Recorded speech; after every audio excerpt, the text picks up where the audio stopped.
Watching the Week in Rock. Just play that music.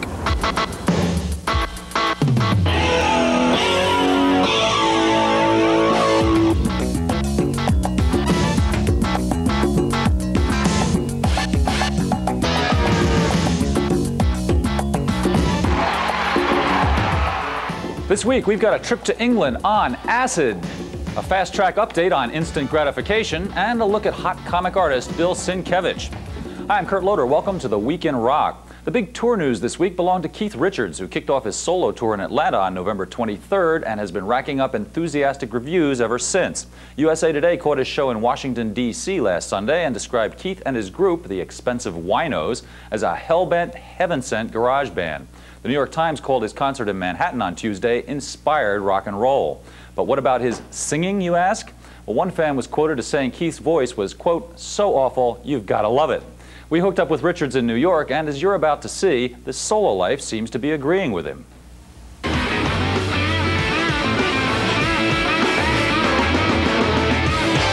There's an amazing feeling of confidence with this band, and it's fun, you know. It was like more exciting, more exciting than anything else. Like, at last, I managed to pull a gig together.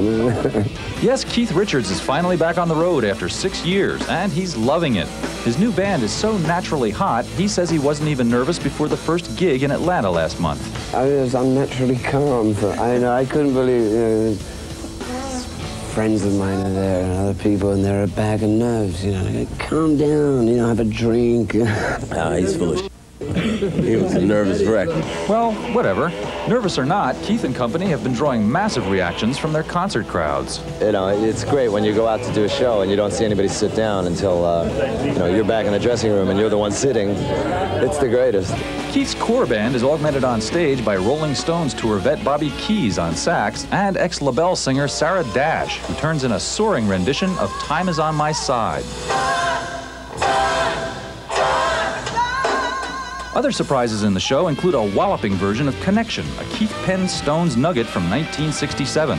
There's also a rollicking reprise of the Stones' first single, the Lennon-McCartney tune I Want to Be Your Man, a number suggested, much to Keith's delight, by drummer Steve Jordan. I mean, to do Stones songs that the Stones have done without them, you know, without sort of trying to encroach on some of that hallowed turf, you know, is difficult.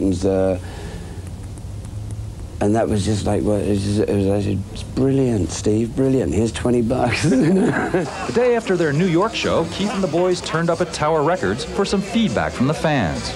Keith Live is really awesome shows. Keith Richards is the embodiment of rock and roll. Jagger needs Richards more than Richards needs Jagger. Keith needs Mick and Mick needs Keith, but Keith will definitely make it as a solo artist too, I think.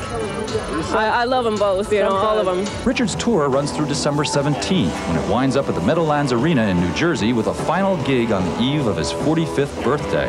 But will he really be ready to stop? That's going to be the toughest thing. It's essential to have fun on stage, and if you are, then it's always a drag when it stops. Keith and his band will play the Cleveland Music Hall on Wednesday, the Fox Theater in Detroit on Thursday, and Chicago's Aragon Ballroom next Saturday. Meanwhile,